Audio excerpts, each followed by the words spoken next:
بسم اللہ الرحمن الرحیم۔ امید کرتے ہیں جی آپ تمام لوگ خیریت سے ہوں گے۔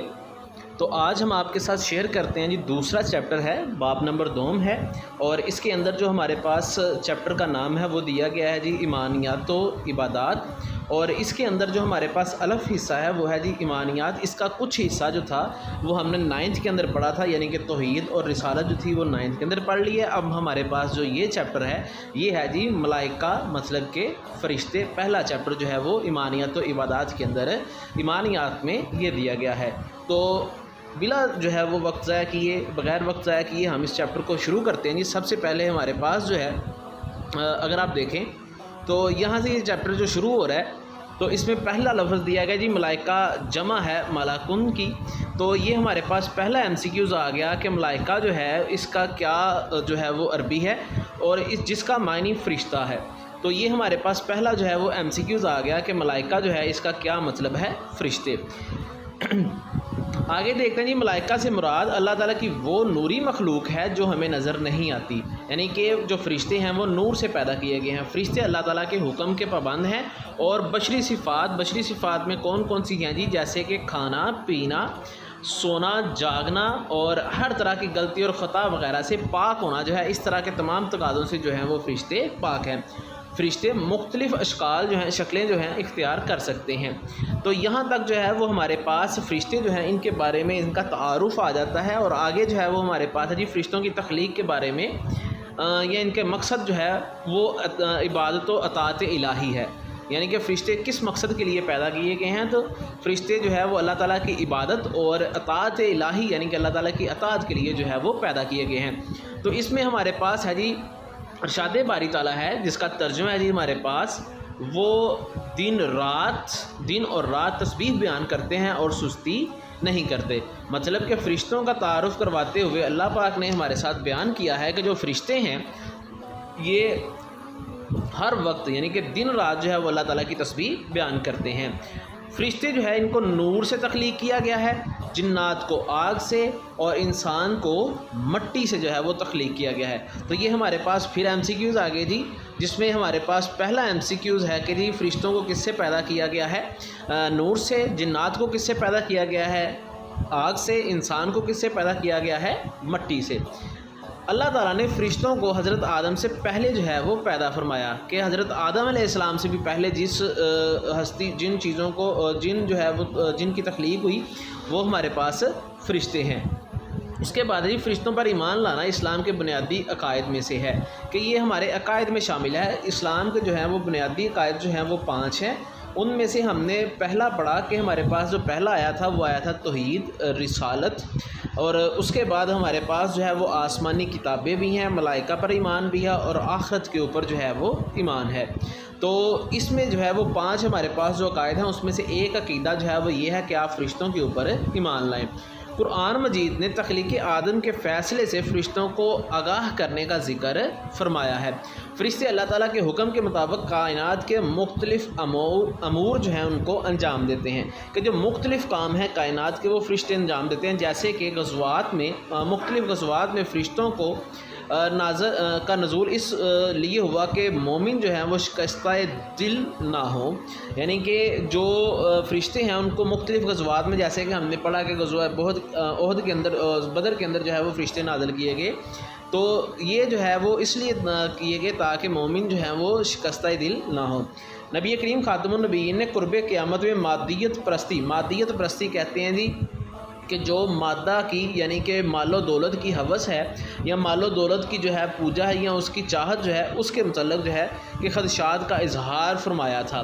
تو فرشتوں کی نورانی تخلیق مادیت پسند طبقے کے لیے دعوت فکر ہے، کہ جو فرشتے ہیں وہ نورانی تخلیق ہیں، وہ جو مادیت پرست طبقہ ہے ان کے لیے دعوت فکر ہے کہ تم غیب، مطلب کہ آخرت پر ایمان کا انکار کرتے ہو۔ تمہاری دنیاوی زندگی میں بھی ہر روز امور میں فرشتے غیبی طور پر امور سر انجام دے رہے ہیں، لہٰذا یقین رکھیں کہ قیامت بھی ایک دن آئے گی۔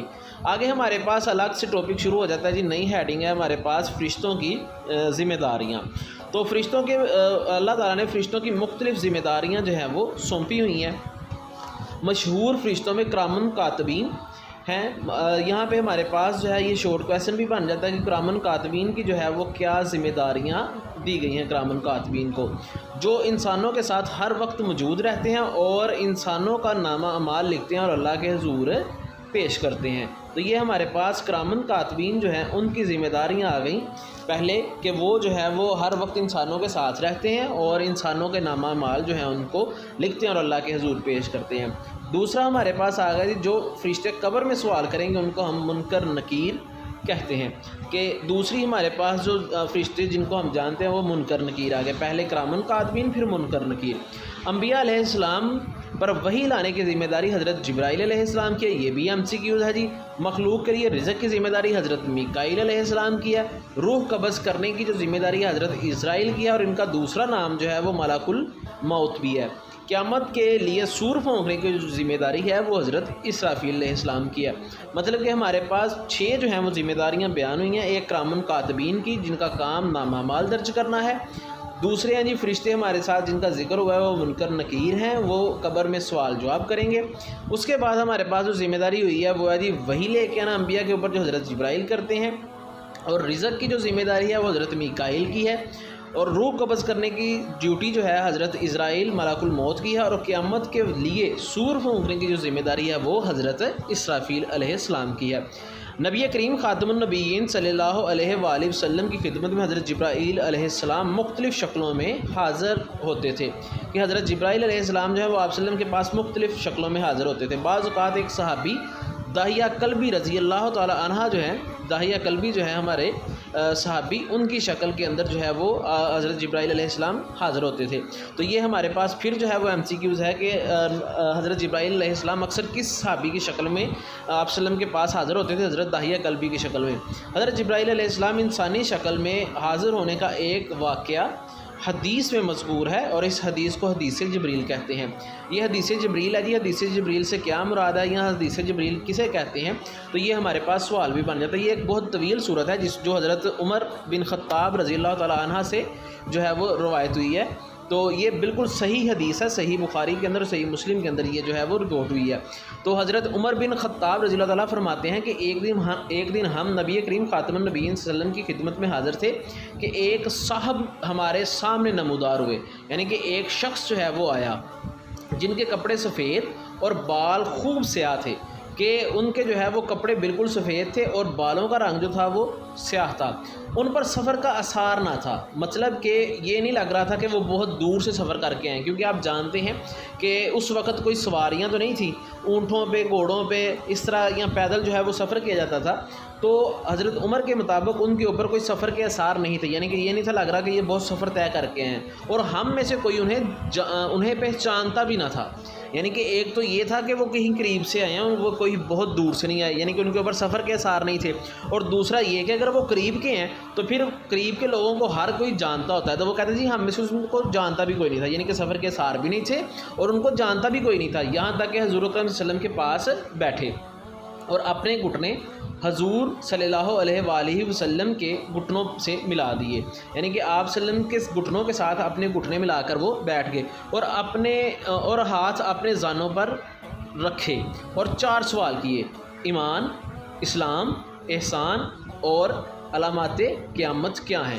حضرت جبرائیل علیہ السلام نے آپ صلی اللہ علیہ وسلم سے کون سے سوال کیے؟ کتنے سوال کیے؟ 4۔ کون سے؟ ایمان کیا ہے، اسلام کیا ہے، احسان کیا ہے، اور قیامت کی علامات یا قیامت کب آئے گی، ان کے بارے میں سوالات کیے۔ تو آپ صلی اللہ علیہ وسلم نے فرمایا ایمان سے مراد اللہ تعالیٰ، فرشتوں، آسمانی کتابوں، رسولوں اور قیامت کے دن اور اچھی اور بری تقدیر پر ایمان لانا ہے، یعنی کہ ایمان سے کیا مراد ہے، یہ ہمارے پاس شارٹ کویسچن بھی بن جاتا ہے۔ تو ایمان سے مراد آپ صلی اللہ علیہ وسلم نے فرمایا اللہ تعالیٰ پر، فرشتوں پر، آسمانی کتابوں پر، رسولوں پر، قیامت کے دن اور اچھی اور بری تقدیر کے اوپر ایمان لانا ایمان کہلاتا ہے۔ اسلام کیا ہے، جو حضرت جبرائیل علیہ السلام کا دوسرا سوال تھا احسان کے بارے میں، تو اس کے بارے میں آپ صلی اللہ علیہ وسلم نے جواب دیا اسلام کلمہ شہادت، نماز، زکوٰۃ، روزہ اور حج ادا کرنا ہے، کہ آپ کے لیے جو ہے وہ ارکان اسلام جو ہیں وہ اسلام ہے۔ اور اس کے بعد تیسرا سوال حضرت جبرائیل علیہ السلام نے جو کیا وہ احسان تھا۔ تو احسان کیا ہے کہ احسان سے مراد اللہ تعالیٰ کہ اس طرح عبادت کرنا ہے کہ یا بندہ اللہ کو دیکھ رہا ہے یا کم از کم یہ سمجھے کہ اللہ تعالیٰ اسے دیکھ رہا ہے، کہ آپ کے پاس احسان جو ہے اس کی تشریح، اس کا جواب آپ صلی اللہ علیہ وسلم نے حضرت جبرائیل کو یہ دیا کہ احسان سے مراد یہ ہے کہ جب اللہ کی عبادت کی جائے تو اس طرح انسان کا جو ہے وہ تصور ہو کہ وہ اللہ بندہ جو ہے وہ اللہ تعالیٰ کو دیکھ رہا ہے، یا اگر ایسا نہیں کر سکتا تو پھر کم از کم یہ سمجھے کہ اللہ اسے دیکھ رہا ہے۔ پھر جو چوتھا سوال ہے کہ جی قیامت کی علامات کے بارے میں جواب دے، تو آپ صلی اللہ علیہ وسلم نے فرمایا جب وہ شخص قیامت کی علامات کے بارے میں آپ صلی اللہ علیہ وسلم نے اس کو بیان فرما دیا، یہ علامات جو ہیں وہ بیان کی گئی ہیں۔ جب وہ شخص چلا گیا تو حضور اکرم صلی اللہ علیہ وسلم نے فرمایا کہ یہ جبرائیل علیہ السلام تھے، یہ جو تمہیں تمہارا دین سکھا رہے تھے۔ مطلب کہ یہ جو شخص آیا ہوا تھا، آپ صلی اللہ علیہ وسلم نے بعد میں صحابہ کو فرمایا کہ یہ جو تھے یہ حضرت جبرائیل علیہ السلام تھے۔ آگے ہمارے پاس اس حدیث سے جو ہے وہ ہمیں کیا کچھ جو ہے وہ سبق ملتا ہے، اس کے تعلیم و تعلم کے لیے جو ہے وہ آداب جو ہیں وہ کیا ہیں۔ پہلا یہ کہ استاد کی خدمت میں صاف ستھرا لباس پہن کر حاضر ہونا چاہیے۔ دوسرا، کمرہ جماعت میں استاد کے قریب بیٹھنے کی کوشش کرنی چاہیے، یعنی کہ آپ کو استاد کے قریب بیٹھنا چاہیے۔ دوسرا، استاد کے سامنے ادب سے بیٹھنا چاہیے۔ چوتھا، واضح اور مختصر سوال کریں۔ پانچواں، استاد کی وضاحت کے بعد اگلا سوال جو ہے وہ کرنا چاہیے، یہ نہیں کہ ابھی ایک سوال کا جواب دیا جا رہا ہے اور آگے سے آپ دوسرا کر دیں۔ ایسا سوال کرنا چاہیے جس سے تمام طلباء کو فائدہ ہو۔ اور ساتواں جی، تعلیم و تعلم میں دنیا کے ساتھ آخرت کو بھی پیش نظر رکھنا چاہیے۔ آٹھواں، سوال کرنے پر استاد کا طالب علم کی حوصلہ افزائی کرنا، کہ اگر کوئی اسٹوڈنٹ جو ہے وہ استاد سے سوال پوچھتا ہے تو اسٹوڈنٹ جو ہے اس کی حوصلہ افزائی کی جائے، واضح اور جامع جو ہے وہ جواب دیا جائے، یعنی کہ استاد کے لیے واضح جواب دینا اور جامع جواب دینا ضروری ہے۔ غیر ضروری سوالات اور استاد کا وقت ضائع کرنے سے اجتناب کرنا چاہیے۔ تو یہ ہمارے پاس جو ہے یہ مکمل اس چیپٹر کی جو ہے وہ ریڈنگ ہو گئی ہے۔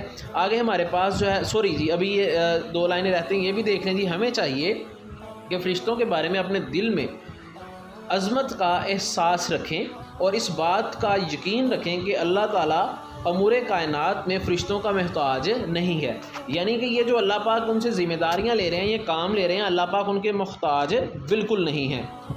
آگے جی ہمارے پاس فرشتوں کی ان ذمہ داریوں پر مأمور کرنا خود فرشتوں کے لیے اعزاز اور اطاعت خداوندی کے حصول کا ذریعہ ہے۔ تو اگلی ویڈیو کے اندر جو ہے وہ ہم آپ کے ساتھ جو ہے وہ اس کی مشق جو ہے اس کو مکمل شیئر کرتے ہیں۔ تو تب تک جو ہے وہ آپ اس سے جو ہم نے پڑھا ہے اس میں سے اگر کوئی مسئلہ ہوا تو آپ کمنٹ میں پوچھ سکتے ہیں۔